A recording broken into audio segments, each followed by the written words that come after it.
ต้องขอบพระคุณกับเจ้าของสถานีผู้อำนวยการทุกสถานีทั้งบรรพชิตและคารหัสที่ได้เปิดโอกาสดีเลย์ไปหากันเนาะแล้วก็พอวันนี้ต้องขออนุโมทนาญาติโยมที่ได้จะอ่านตึกวันนี้เนอะตึกวันนี้สิ้นเดือนว่าเดือนนี้เขาก็ได้บริจาคให้หอมเป็นค่าไฟฟ้าสถานีอินเทอร์เน็ตค่าแอร์ค่าอย่างต่างๆรวมยอดมีคุณกนกพิษชัยนาร้านสองพี่น้องได้ให้หอมเป็นกองทุนอยู่ 1,000 บาทแม่บัวบุญปันบ้านปงนกแม่คะ100 บาทแม่วัชรีเขี้ยวนพรัตน์ป่าบงเวียง100 บาทนายสมคิดนางจอมสดใสณบ้านแต่ต้าสแล100 บาทแม่บุญยวงพรหมสุวรรณแม่ห้าง200 บาทเนอะป่อบุญทินแม่เฮือนมูลบ้านแม่ศูนย์ต้นสร้าง150 บาทแม่เท่ามีชัยพินโยภาสบ้านปังปอย100 บาทแม่ไลแก้วคำมูลบ้านหนองขวางแม่งอน120 บาทพอน้อยเกษมแม่จันทรงวงเขียนบ้านบ่อนปิ่น200 บาทแม่น้อยขวัญพอบ้านสันโกงบ้านสันโกง300 บาทแม่อารีสวนบุญคุ้มเพอชัยประการ500 บาทพ่อจำนงพาณิชย์บ้านปิงเกาะบ้านปงน้ำร้อน200 บาทแม่มาดบุญชัยแม่อายหลวง200 บาทแม่พัดนออาสาบ้านสันทรายฝาง200 บาทแม่ชีวันธนีอิ่มรัตนรักษ์วิปัสสนา200 บาทแล้วก็ติดตามมาโดยเจ้าภาพแม่จันสมมณีจักแม่จันสมมณีจักหลังตลาดแม่สาว100 บาทแม่สีนวลอินตะลอบ้านสันต้นม่วง100 บาทแม่สีจมเดชะวงศ์บ้านสันต้นม่วง100 บาทแม่สมศรีปุกปานนะบ้านต้าชัยประการ300 บาทนายสุภวิทย์แซ่ชัวอันนี้ก็เวียงฝาง200 บาทแม่จันทิพย์ฟองซักบ้านหมู่16สันทราย200 บาทแม่น้อยสายพึ่งบ้านสันทรายฝาง200 บาทแม่ดาศรีสุวรรณบ้านสันทราย200 บาทแม่ฟองชมพูบ้านห้วยโจ้220 บาทรวมยอดเนี่ย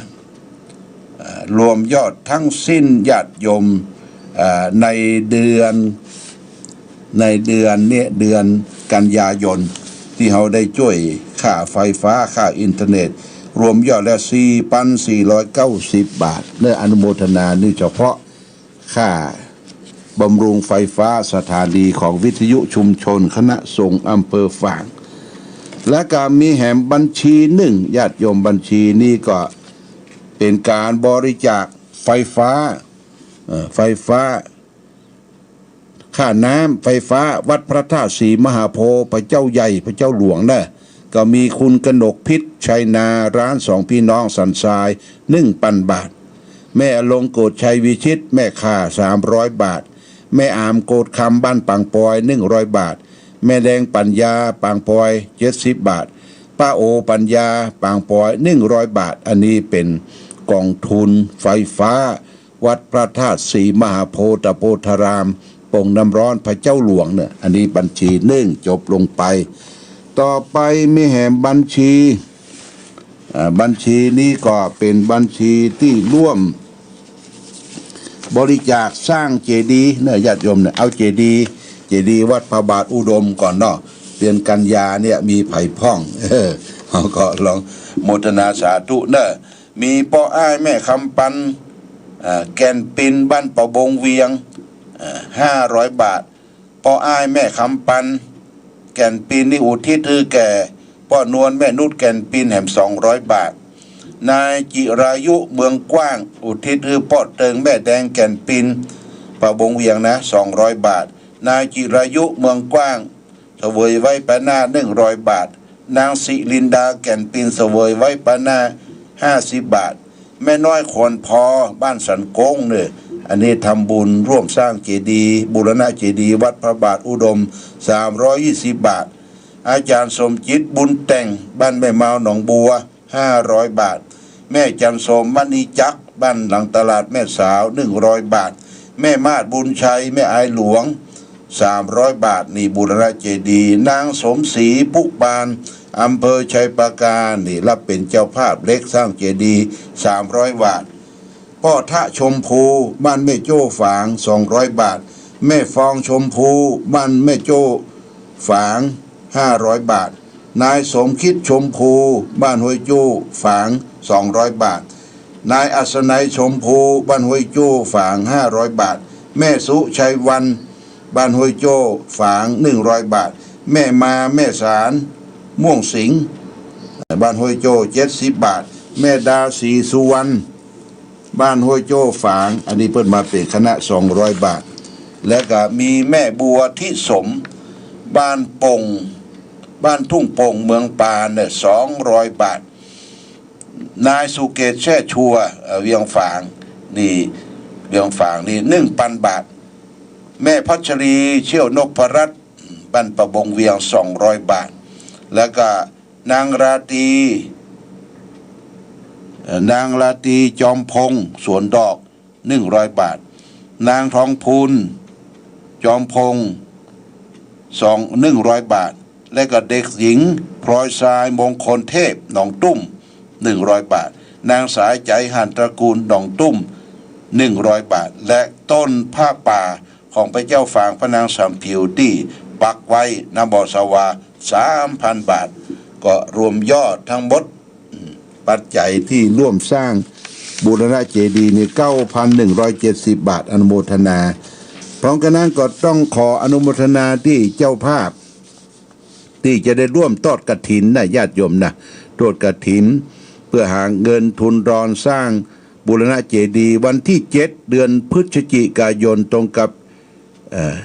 วันเดือนยี่เหนือขึ้น3 ค่ำที่มีเจ้าภาพก็คือคุณลูกหลานของคุณแม่บุญเอื้อสุภาแสนโดยมีท่านธานินสุภาแสนจันพงธดาสุภาแสนและตระกูลสุภาแสนทุกท่านได้ร่วมเป็นเจ้าภาพและกฐินเฮาได้กำหนดเอาอยู่999 กล่องญาติโยมนะกล่องละ 1,000 บาทเนอะใครทำได้ก็ช่วยกันเนอะที่แจ้งจำนงประสงค์มาแล้วคือมีแม่สมควรโด่งดังบ้านสวนดอก10 กล่อง 10,000 บาทนายสุพัฒน์นางสายพินกิจสิริวานิชบ้านประบงเวียงตลาดประบงเวียง10 กล่อง 10,000 บาทแม่สีนวลแสนวงบ้านประบงเวียง2 กล่อง 2,000 บาท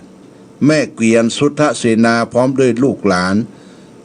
สุทธเสนา10 กล่อง 10,000 บาทคณะลูกหลานพ่อตวนแม่สายุทธห่านตระกูล10 กล่อง 10,000 บาทนี่เป็นบัญชีที่เราจะทอดกฐินเด้อวันที่7 พฤศจิการ่วมกึศร่วมสร้างบูรณะเจดีย์ของวัดพระบาทอุดมและมีแจมเจดีย์1คือเจดีย์2 เมืองระหว่างเชียงรายกับเชียงใหม่โดยนางแก้วนาญาติโยมอันนี้ก็เริ่มรับบริจาคหลวงพ่อมีบัญชีที่หลวงพ่อสตุจตุปัจจัยทายทานก็อยู่ที่นี่ปุ้นก่อนเข้าหน้าหนาวแล้วก็จะเอาไปตานเฮเปิ้นออกว่าศาลาพระเจ้ากฐินอย่างเรียบร้อยเลยก็จะยกตรงโต๊ะไปตานก็มีรายชื่อดังต่อไปนี้เนี่ยร่วมสร้างเจดีย์2 เมืองโดยนางแก้วนะระหว่างเชียงรายเชียงใหม่ก็มีหลวงพ่อพระครูสุจิตานุรักษ์ประเดิมไว้ 3,000 บาทคุณกนกพิษชัยนาล้าน2พี่น้องฝางสันทราย 1,000 บาทคุณแม่ลงกฎชัยวิสิทธิ์บ้านแม่คาฝาง500 บาทแม่บัวบุญปันบ้านปงนกฝาง100 บาทแม่จันสมมณีจักหลังตลาดฝางหลังตลาดแม่สาว200 บาทแม่อุ้ยเลียนกุยเขียวบ้านแม่คำแม่จัน100 บาทเชียงรายเนอะนายประเวศมณีจักบ้านแม่คำเชียงราย100 บาทนางอรพินใหม่กันบ้านแม่สาว100 บาทแม่พันดำรงบ้านสันต้นม่วงแม่อาย100 บาทแม่มาดบุญชัย แม่อายหลวง200 บาทแม่พัดนออาสาบ้านสันทรายหมู่300 บาทแม่สีนวลอินตะลอบ้านสันต้นม่วง100 บาทคุณเพียรพรนินประยูน34/2หมู่9ฝาง100 บาทพ่อจำนงพาณิชย์บ้านเปืองกอก200 บาทแม่สีจมเดชะวงศ์บ้านสันต้นม่วง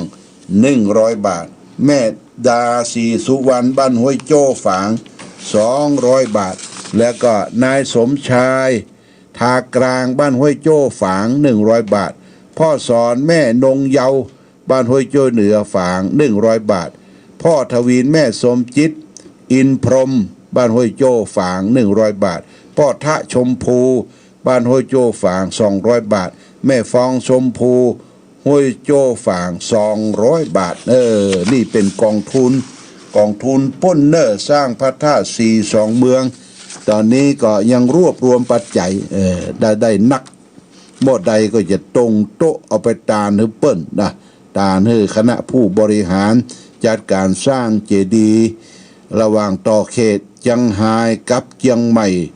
ที่ดอยนางแก้วนะญาติโยมดอยนางแก้วเนอะ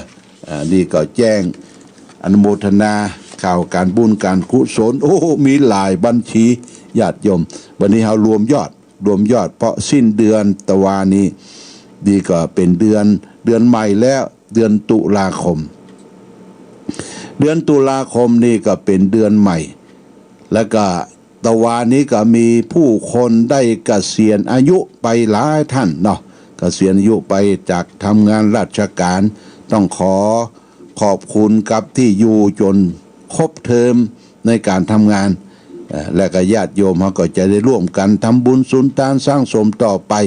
โอกาสนี้ก็ขออำนวยอวยใจปันปอนเนอะญาติโยมเนอะปันปอนเหือกรรมคือปันปอนกันเทศและกับปันปอนที่เขาได้ให้ได้หอมไอ้ยังทุกสิ่งทุกอย่างเป็นต้นว่าค่าไฟฟ้าสถานีค่าไฟฟ้าวัดพระเจ้าหลวงเมืองฝางบนดอยเนอะพระธาตุศรีมหาโพธิ์แล้วก็ค่าบูรณะปฏิสังขรณ์เจดีย์วัดพระบาทอุดมแล้วก็ค่าบริจาคสร้างเจดีย์2พี่น้องต่อเขตเจียงไฮ้กับเจียงใหม่ดอยนางแก้วนะญาติโยมรับปอนเนอร์สปีติโยวิวัตสันตุสัพพะโลโกวินาสันตุมาเตภวะตวนตรโยสุขีตีคายุโกภวะอภิวาตานะสีลิสนิจังวุธาปัจจายโนจัตตารโอธรรมาวัตันติอายุวันโนสุขังพะลังเอาละปอนแล้วเขาก็มาพักฟังเพลงสัก2 เพลงเดี๋ยวไปดื่มน้ำดื่มท่าแล้วก็มาปะกันให้ไหมแล้วก็จะได้ทำน้ำมนต์นะค่ำคืนวันนี้เนอะญาติโยมฟังเพลงจากเมืองฝางกันเนอะโมทนาสาธุเอาย่างพักสักกำเนาะสัก2-3 นาที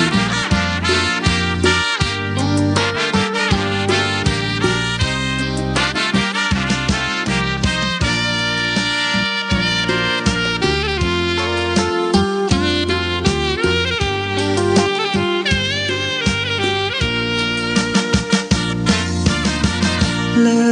ศฟ้านภาลัยก้องไปทั่วเขตสยามน้ำ3 ผิวงดงามยามได้มาโยนดินมเหสีแห่งเมืองฝางน้ำผิวสวยทั่วถิ่นร่ำลือทั่วท้องทานโสภินยิ่งกว่านางใด3 การเวลาสีผิวนางเปลี่ยนแปลงไปในทุกช่วงยามเลิศล้ำอำไพเปรนพิษไทยไหลงดงาม1 ในสยามพระนาง3 ผิวยิ่งใหญ่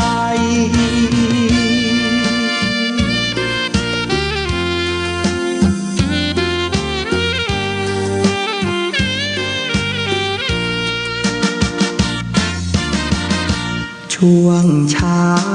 เงางามผิวขาวนวลชวนทักษาพอถึงตอนสายมาช่วงเที่ ยงผิวนางเหลืองทอง ติดตราตรึงใจแม้นใครได้มองงามเหมือนดังรูปทองมองแล้วสุราคำลงเปลี่ยนแปลงผิวแดงระเรื่องามตาพาให้ชวนชมองค์พระเจ้าฝางแม่นางสามผิวผู้สมผู้คนนิยมสมบารมีสีล้านนา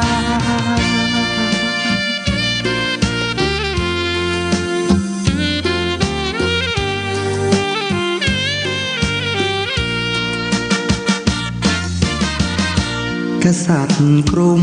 อังวะใกล้แล้วอยากยนต์ชมสุดโทธรรมราชาหรือไทยตรงระดมยกทัพชิงนางแม่นางสามผิวและองค์พระเจ้าฟางรันทดใจหมดทางพลางรักเกียรติศักดิ์ศรีจึงพากันโดดน้ำปลีชีพชีวีแห่งนี้คือสุสาน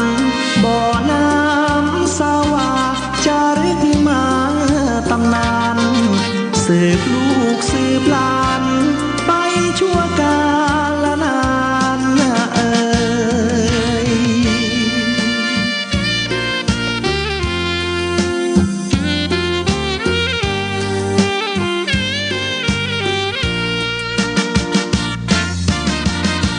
กษัตริย์กรุง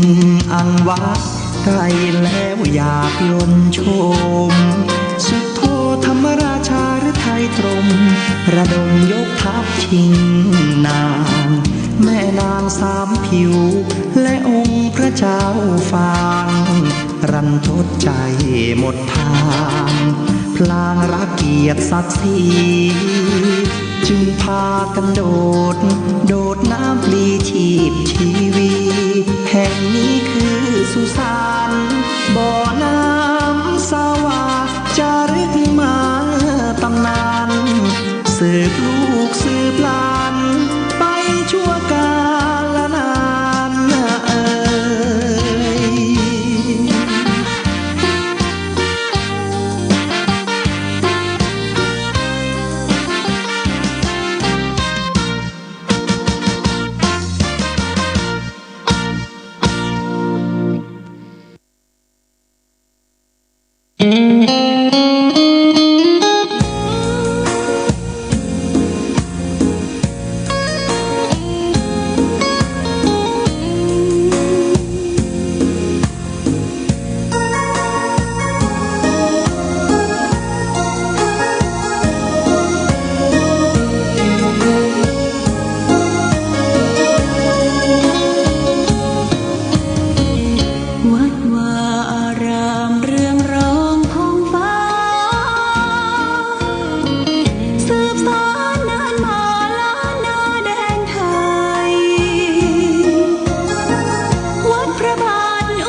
ทุ่มเทแรงกา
ติพันธ์รวมใจรักษามัคคี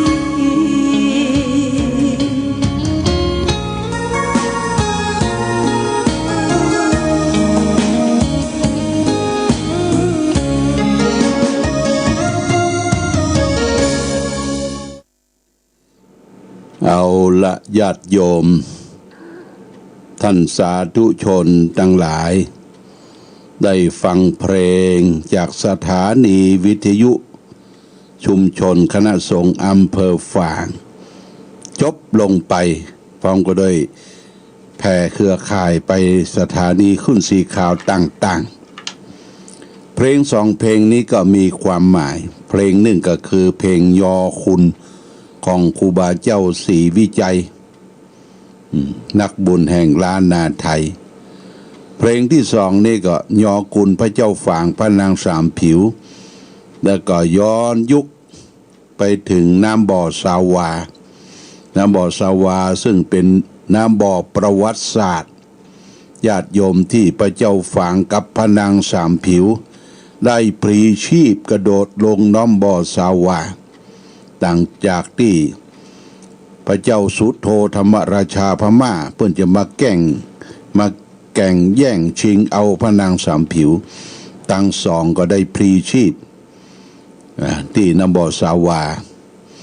ก็ออกว่าสาลาพระเจ้าและเน้อญาติโยมโควิด19มันหายมาได้ก็มาเอวเด้อไปเอวไปแหวงไปหากันเนาะถึงเขาบ่ได้ไปเที่ยวก็คือมันตึงกันทางโทรศัพท์พ่องตั้งอย่างพ่องตะกี้ก็มีโทรศัพท์เข้ามาหลายสายยังบ่ได้ตอบเตี้ยเน้อญาติโยมบ่ได้ตอบกันเตี้ยหลังจากทำน้ำมนต์แล้วก็ยังเหลือเวลาประมาณสัก15นาทีอยู่นะจะมีช่องสุดท้ายจะเปิดสายคือญาติโยมได้ได้สาทักทาปราศัยกัน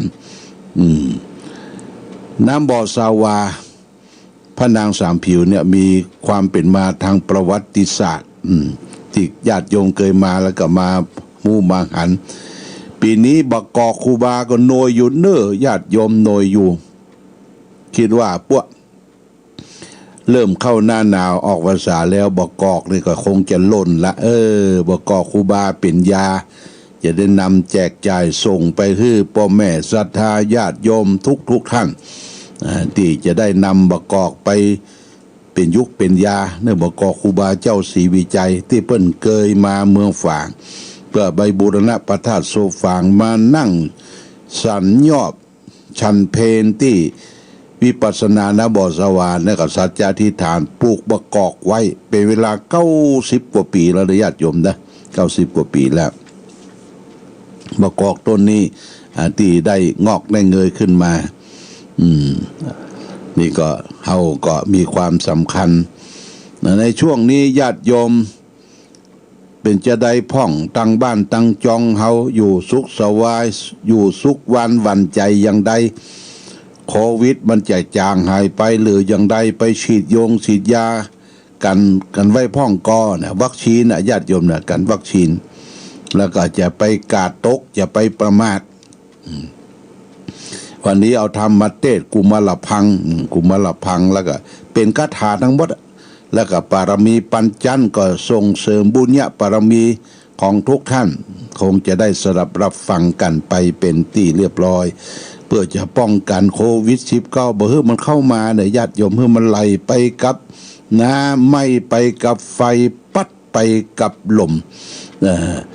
ต่อไปนี้ก็จะได้ทำน้ำมนต์ละญาติโยมเด้อเตรียมตัวรับน้ำมนต์นี่ก็เอ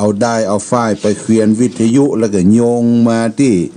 ภาชนะใส่น้ำจะเป็นขวดจะเป็นแก้วเป็นอย่างก็ตามที่เขาจะเอาไว้กินไว้ดื่มนั่นก็เขามาใส่เขามินส้มปล่อยเนอะถ้าจะสละสลงก็เขามินคมปล่อยเขาใส่ไปประพรมประพายบ้านจองหอเฮือนเดือนดาวเอาไปเพื่อเปิ้นพ่องเพื่อคนนั้นคนนี้เปิ้นเจ็บไข้ได้ป่วยก็ไปเพื่อเพราะว่าน้ำมนต์เนอะน้ำมนต์หลวงพ่อเมืองฝางเปิ้นเอาน้ำมนต์สมัยครั้งพุทธกาลสมัยที่พระพุทธเจ้าเปิ้นปราบชนะมารน่ะมาแผ่ขยาย ขยายไปให้ญาติโยมท่านสาธุชนทุกท่านทุกคนเข้าไปถึงบ้านถึงจองนะต่อไปก็จะได้เจิญเทวดาเข้าบ้านก่อนญาติโยมเทวดาเข้าบ้านก่อนปริตูนาเมตังสเมตาปตันตาอวิกิตาจิตาปริตังปนันตุสักเกกาเมจารูเปกิลิสิคารตเต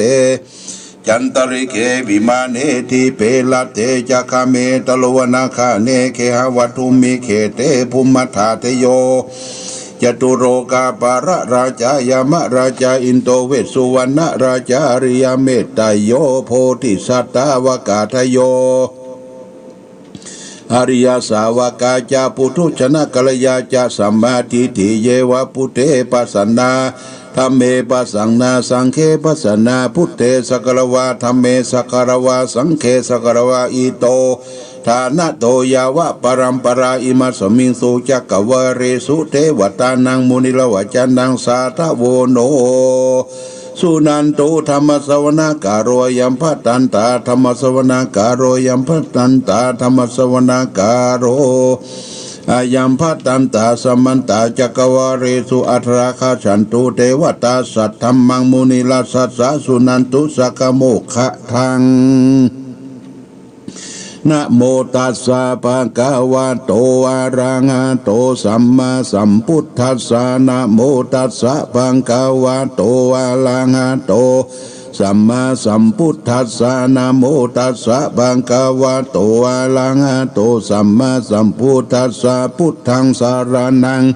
คัจฉามิธัมมังสารนังคัจฉามิสังฆังสารนังคัจฉามิทุติยัมปิพุทธังสารนังคัจฉามิทุติยัมปิธัมมังสารนังคัจฉามิทุติยัมปิสังฆังสารนังคัจฉามิตติยัมปิพุทธังสารนังคัจฉามิตติยัมปิธัมมังสารนังกัจฉามิตติยัมปิสังฆังสารนังกัจฉามินะโมเมสัพพะพุทธานังตาวติงสาวรารากาโนตันังกาโลมหาวิโลเมตังกาโลมหายาโสสะลานังกาโลโลกาอิโตที่ปังกาโลสุตินทันโลโกนจันโนจันนาปาโมโคมังกาโลปุริสาสะโปสุมาโนทีโลเลวะโตระติวัตโนโสปิโตคุณังสัมปันโนอนุมาสติชันโดตโมปัตตุโมโลกาปัจโจโตนาราโตวาราสารถิปัตตุโมตโรสัตตาสโลสุเมโตอาคาภุกาโลสุสะโต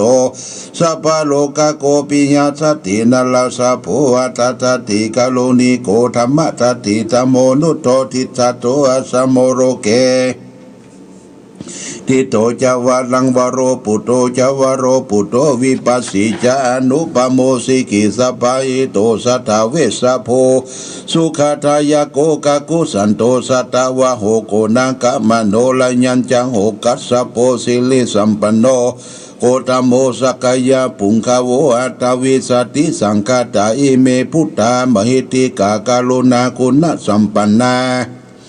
สัพพโลกาภิปุสิตาเอเตทัสสะพลาพุทธาอุตตมะอาคาภุกาลเตปิสังฆคุณาสุง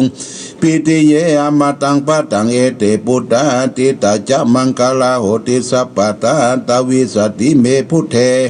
อาหังบันตามิสัพพตาเตสังญาณินาสีเลนะขันติเมตตาปะเลนะจเตปิโนอโรระขันโตอโรคายนาสุเขนัญจาตวิสติเมพุทเทโยนะโรงสารนังกัตโตกัปปานิสัตตสาสติทุกขติงนาสุนัคัสสติอัตวิสติพุทธปาริตั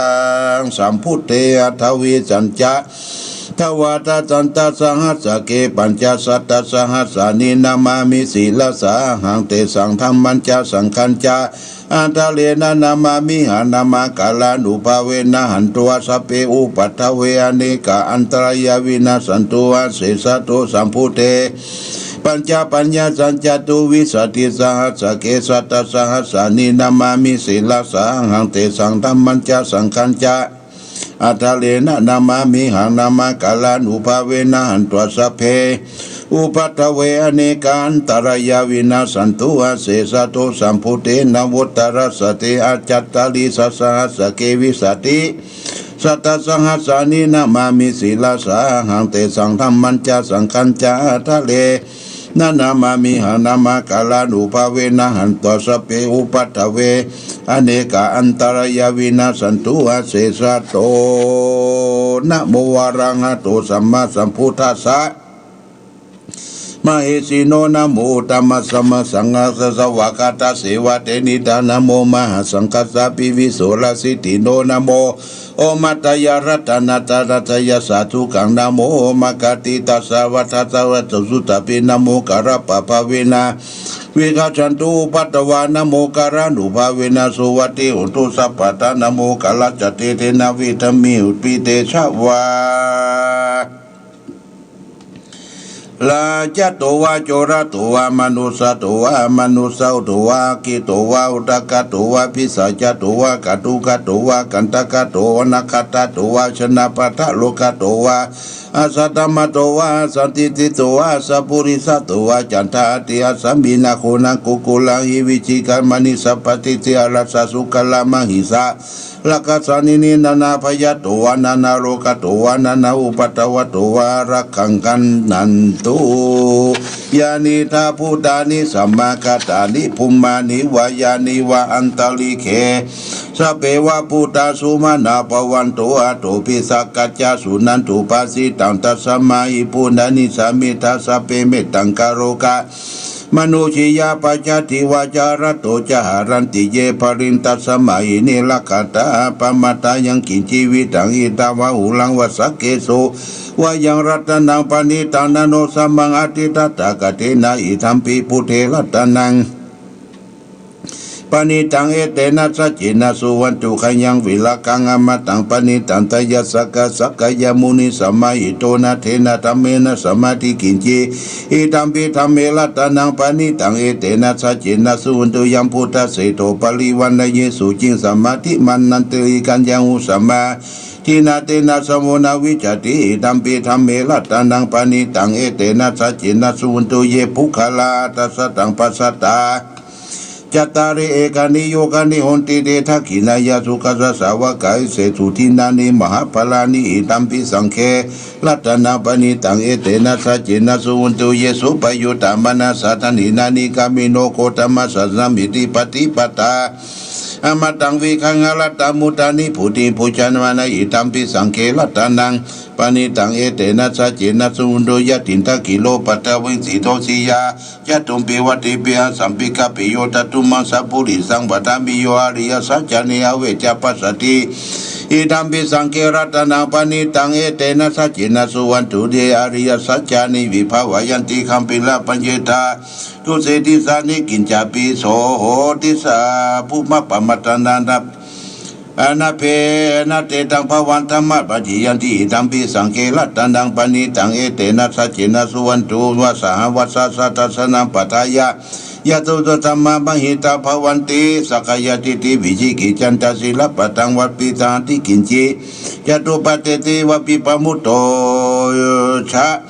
อาจาติธานิอาภาโภกตุงอิตัมปิสังเครัตนังปณิตังเอเตนะสัจจินะสุวันตุกินจาปิโสกัมมังกโลติปะปะกังกายเยนะวาจาตะ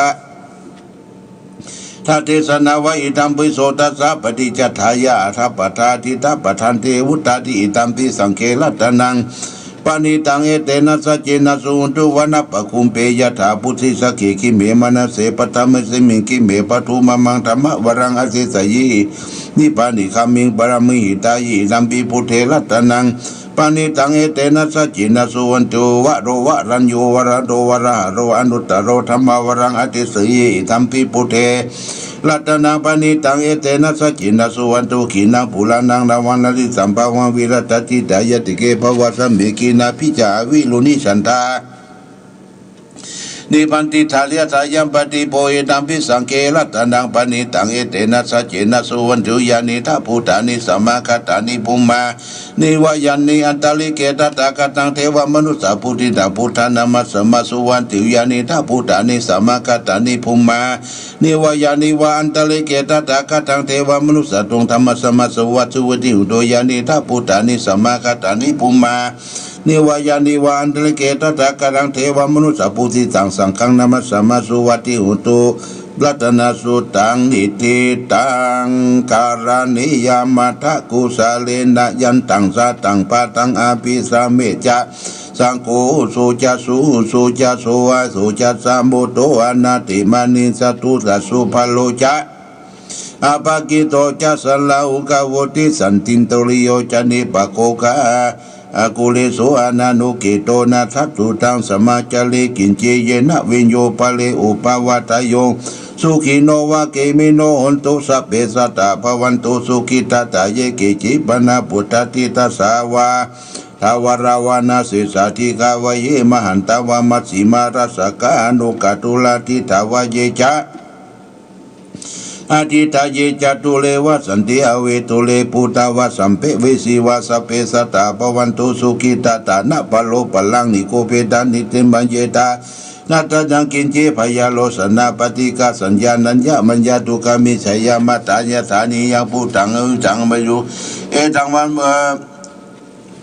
ยะตะโตเอตาปุคลานุลักขิอิวัมปิสัมเปปุเตโสมานะสัมภวะเยอปาลิมานังเมตัญจะสัพพโลกัสสมิง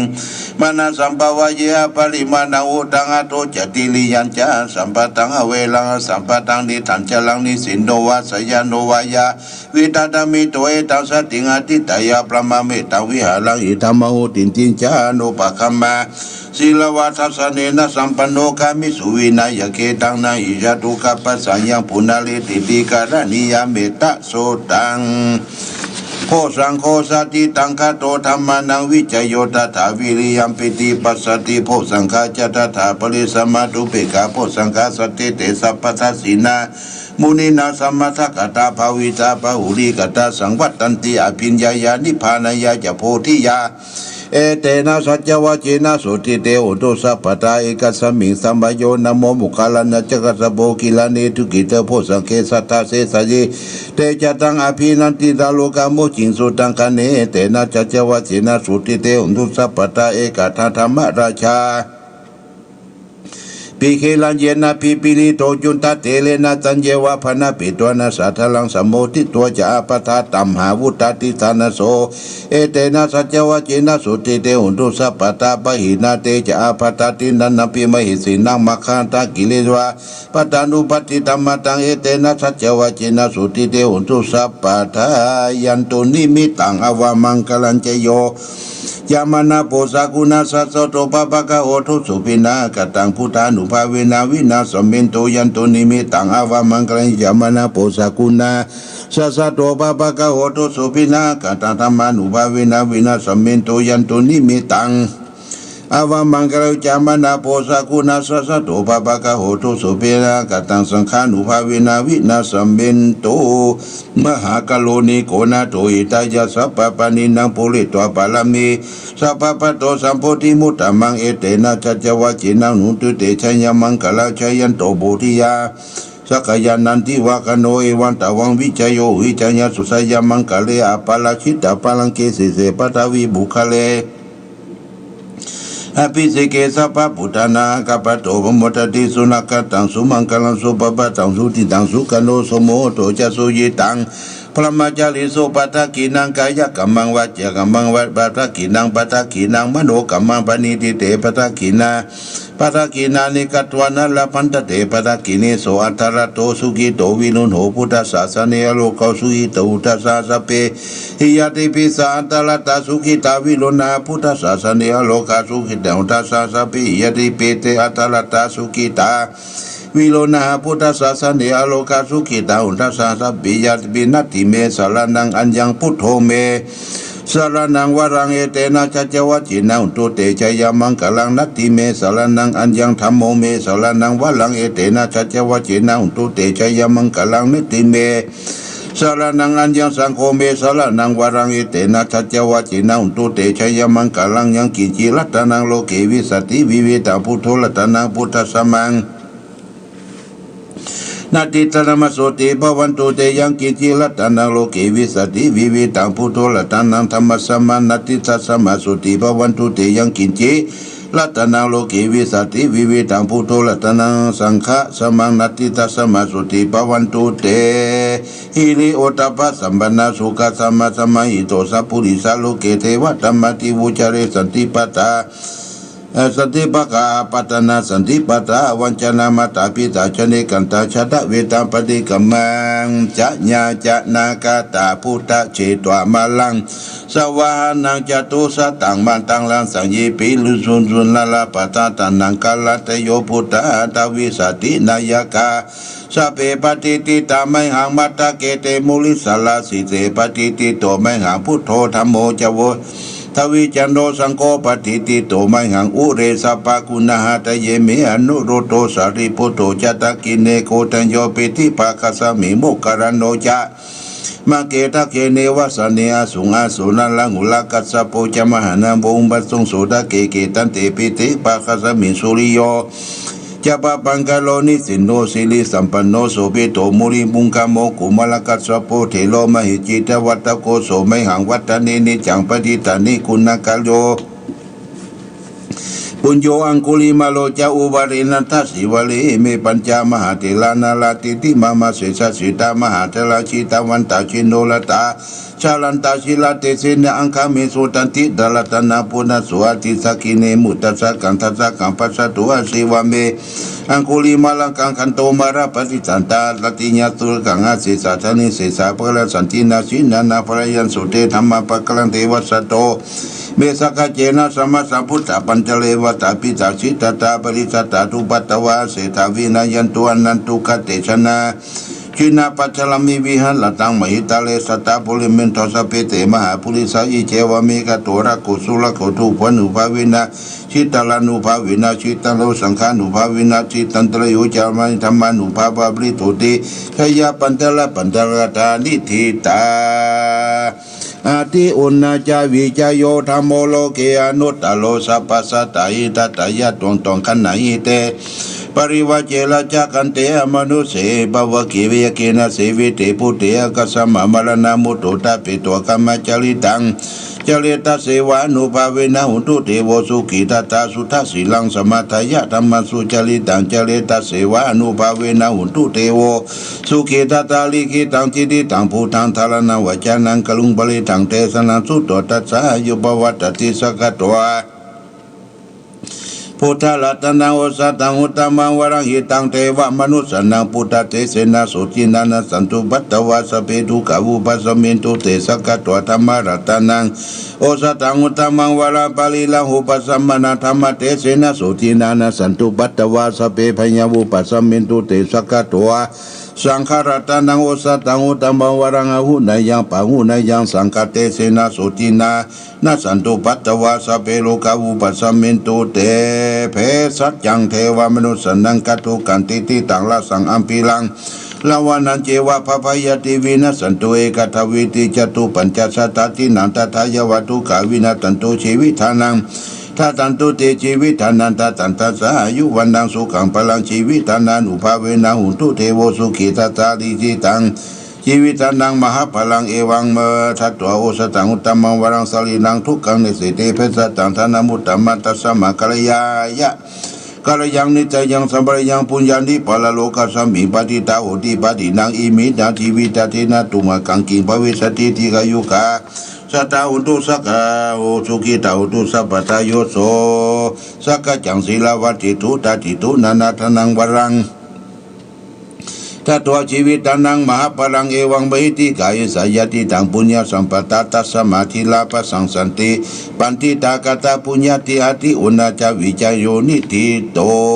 สิลิติติมาติเตโสชัยสิติมาหิติมหาคุณาปริมิปุญญาติกาลตาสัพพันตรายานิวารณสมัตตสัพพะกวะโตอะระหะโตสัมมาสัมพุทธัสสะวัตติงสมหาปุริสลักขณา นุภาเวนะสีตยานุพยัญชนะนุภาเวนะทัตตลสัตตมังคลานุภาเวนะสัพพันดลังสียานุภาเวนะเกตุมาลานุภาเวนะทัสสะปรมิตานุภาเวนะทัสสะอุปปารมิตานุภาเวนะสัทธปรมัตตปรมิตานุภาเวนะศีลสมาธิปัญญานุภาเวนะพุทธานุภาเวนะธรรมานุภาเวนะสังฆานุภาเวนะเตชานุภาเวนะเอตาทัสสะพรานุภาเวนะยยะธรรมานุภาเวนะจตุรสีติสหัทนามังคันธานุภาเวนะลังวาโลกุตละธรรมานุภาเวนะทังกีกามคานุภาเวนะทัสสมาปฏิยานุภาเวนะสารปิญญานุภาเวนะจตุสัจจยานานุภาเวนะทัสสะปรยานานุภาเวนะสัพพัญญุตัญญานานุภาเวนะเมตตากรุณามุทิตาอุเบกขานุภาเวนะสัพพะปริตานุภาเวนะรัตนะสัจจรณานุภาเวนะตุหังสัพพะโลกสุขุปัตตวาทุกขโทมนัสสุปายาสาวินาสัตตุสัพพะอันตรายาวินาสันตุสัพพะสังฆปะตุหังสมิตันตุทิกายุตา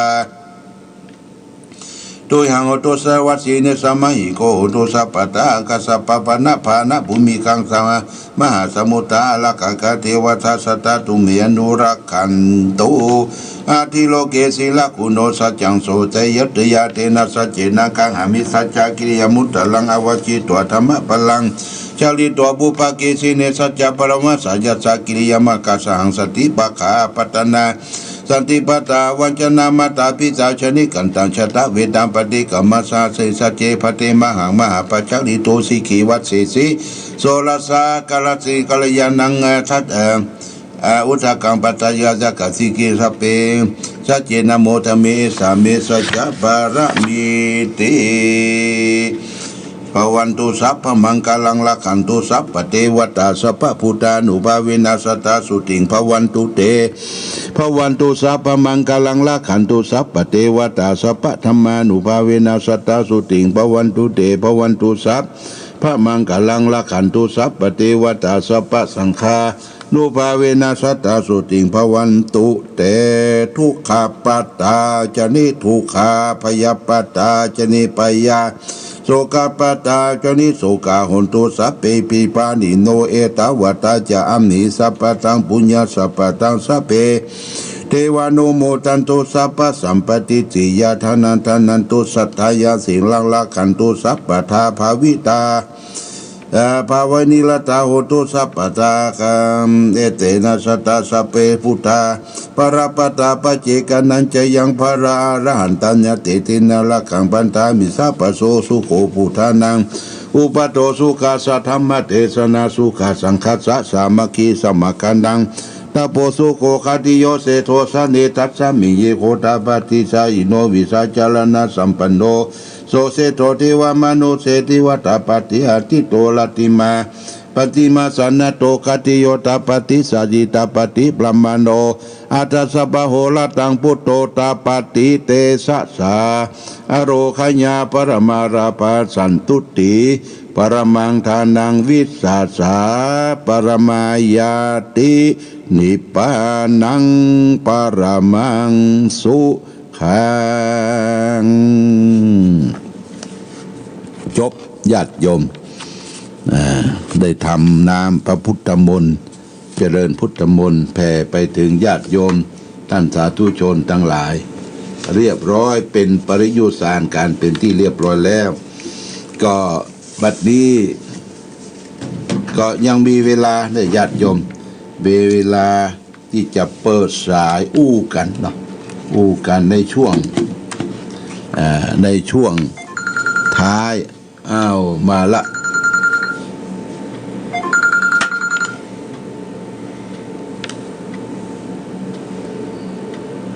ฮัลโหลพ่อจ๋าหลวงพ่อฮะวัสดีจังไหนแม่สมบัติทุกท่านนะแม่โบกพัดอูลันต้นซ่านโอ้ก็นึกว่ารับหรอฮะน้ำมนต์เรียบร้อยแล้วดีโมทนาฮะบางคำจบช่วยแล้วครับก็นึกว่ารับละกันอีกเด้อขอบคุณเนอะแม่เนอะไม่พัดเด้อพ่อฮะหลวงพ่อนี่กระถินกะนี่กระถินเด้อท่านนี่ก็จะไปหาเด้อเอากล่องเนาะ เอากล่องเนาะ ครับ จดไว้ก่อนโมทนาสาธุร้อยสามนี่หลวงพ่อเนอะ เดือนวันที่7เดือนหน้าก่อนพฤศจิกาทุกคนเด้อโมทนาสาธุเด้อแม่บัวพัดอุลันขอบคุณโมทนาบัดดีเจริญพร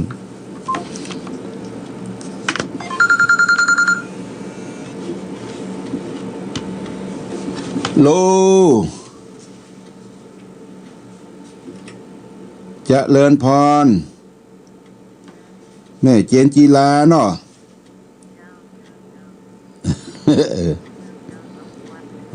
ได้2 ขวดหลายดีละโมทนาสาธุขอบคุณนะแม่เจนจีลาเนอะโมทนาสาธุเนอะ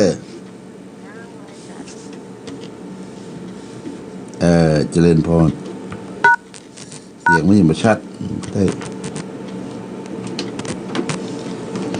สายต่อไปญาติโยมไปจะจะจ๋าทักทาปราศัยกัน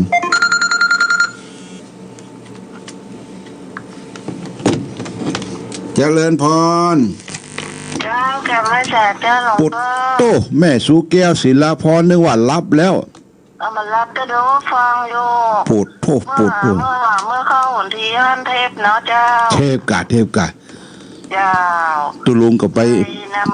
โปรดไปโปรดเปิ้นที่ไหนแม่กะเจ้าเตดธรรมนี่เป็นศรัทธาวัดเฮาเนี่ยอายุ86ว่ะเปิ้นตายเตดธรรมเจ้าสาธุโมทนาเนอะแม่สุแก้วเนอะเจ้าได้น้ำมนต์เรียบร้อยเลยเด้อเจริญพรขอบคุณโมทนาสาธุอยู่ดีมีสุขเนอะพอละไม่ใช่ละ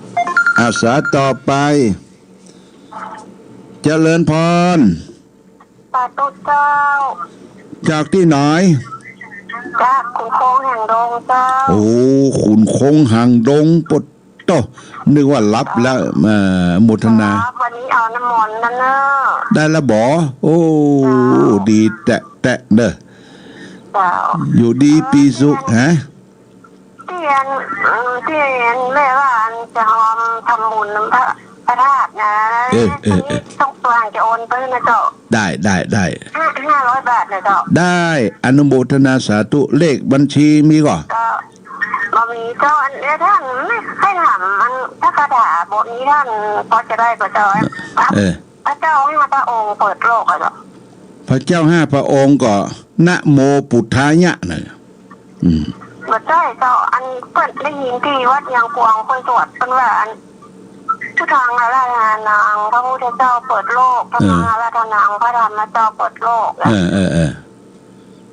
ท่านมีเนาะมีนี่บ่มีโอ้ปุ้นมีเนาะถ้าคาถาพระเจ้า5 พระองค์ก็นะโมปุทธายะเนี่ยจำง่ายไปที่ไหนเคี้ยวคลาดจากพยันตรายเด้อโมทนาสาธุญาติโยมบ้านขุนคงหางดงเนาะเจริญพรสวัสดีอาสาต่อไปญาติโยมยังมีเวลาเนอะมีเวลา10 กว่านาทีเจริญพรแม่ฉลาดแจ้ซ้อนปดโทนึกว่ารับแล้วเป็นรับได้จะได้ทั้งหลวงพ่อเป็นกะทั้งได้ยินนี่ก็เดินนอนมารับเลยนอนรับปดโตวันศุกร์นี่ได้น้ำมนต์เนี่ยได้ทั้งถึงทั้งทำเนาะก็ได้นอนรับดีดีโมทนาสาธุได้น้ำมนต์ได้น้ำต้องปล่อยเลือดร้อยโอ้ดีละเนอะตั้งใจหลวงพ่อก็ตั้งใจเจริญพุทธมนต์สวดไปเฮือละเนอะอยู่ดีมีสุขเนอะแม่ฉลาดเนอะโมทนาสาธุ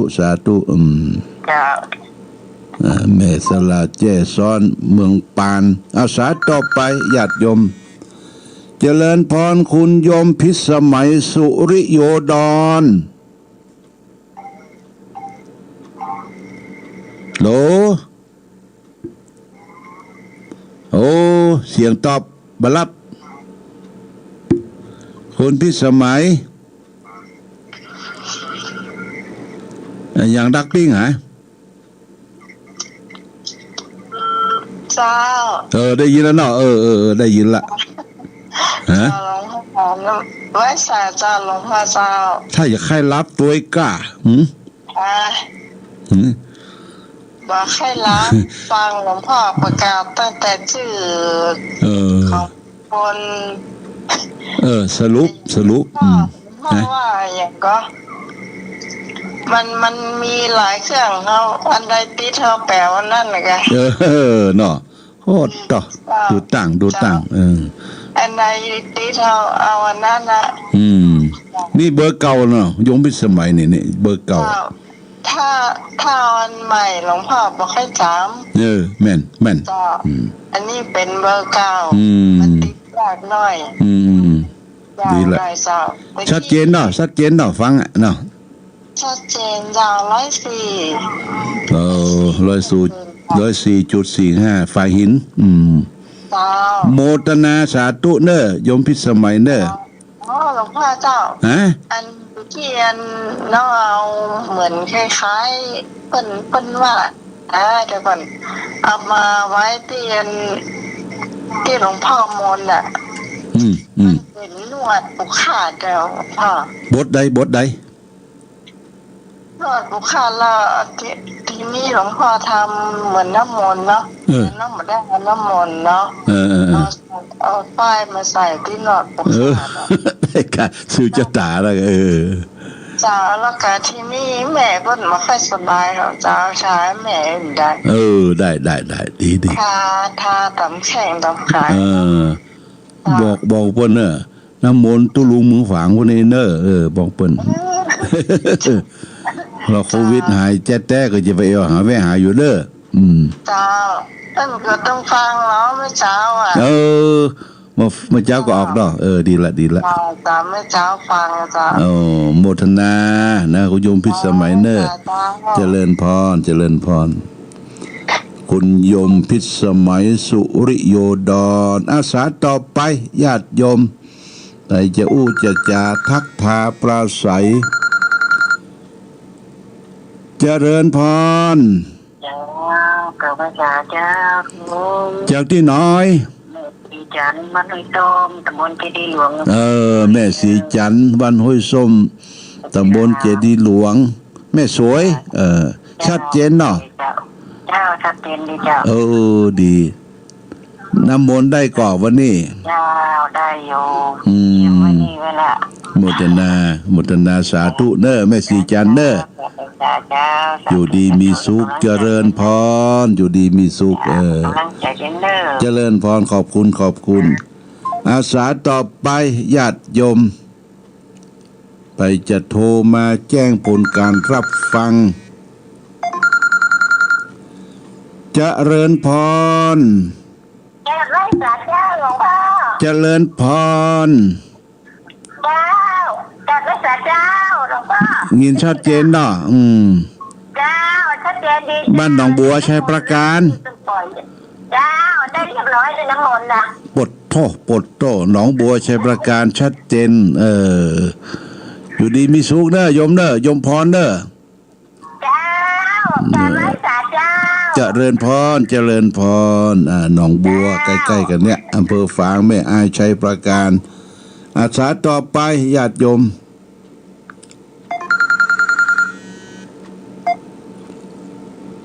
เจริญพรจากไหนอาจารย์เจ้าด้านไหนเจ้าด้านไหนแจ้โฮมเนาะเจ้าเอาน้ำมนต์แล้วได้น้ำมนต์แล้วชัดเจนกว่าบ้านเฮาฟังคำตัวเจ้าโมทนาเนอแม่ได้เนอขอบคุณโมทนาสา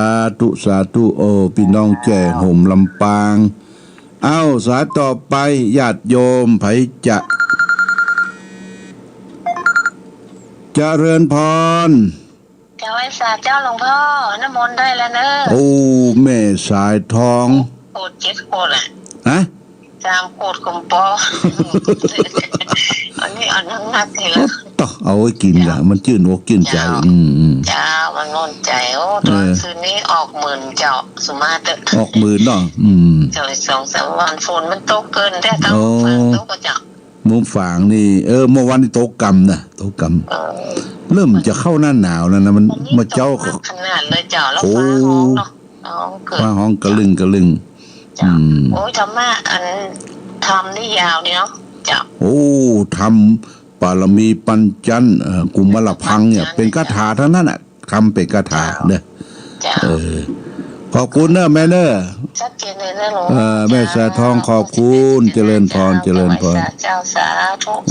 เจริญพรเอาสายต่อไปญาติโยมเจริญพรมาสาเจ้าทุลงฟังไม่อุ้ยอินฟังเลยนะแม่อุ้ยอินเสมิงเจ้าเอาน้ำมนต์ตุลงกูชุบนะโอ้ดีละแข็งแรงเดี๋ยวฟังเจ้าฟังตุลง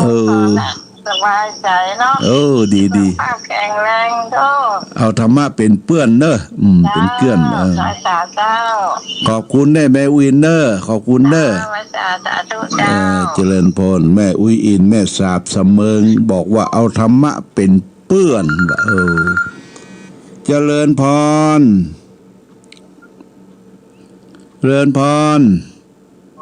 แต่ไม่ถอดเจ้าจากที่ไหนแม่บัวคำตาจ้างแม่บัวคำตาจ้างชัดเจนเอาไหมเนาะชัดเจนเด้อโมทนาพระเจ้าโมทนาสาธุเนอแม่บัวคำเด้อเจริญพรพระครูอันนี้ลำไม้เจ้า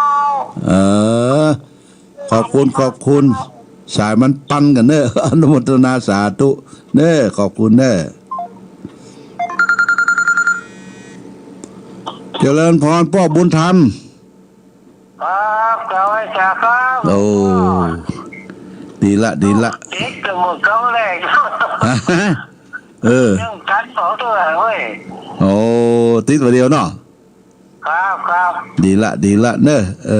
ตัวได้น้ำมนต์ได้อย่างอยู่ครับชัดเจนนี่เนาะว่าเนาะมารับล่าตื่นเนอะขอบคุณนะเป็นกำลังใจอยู่เนอะขอบคุณพ่อบุญธรรมบ้านปงหนองเวียงปับเป้าขอบคุณเนอะ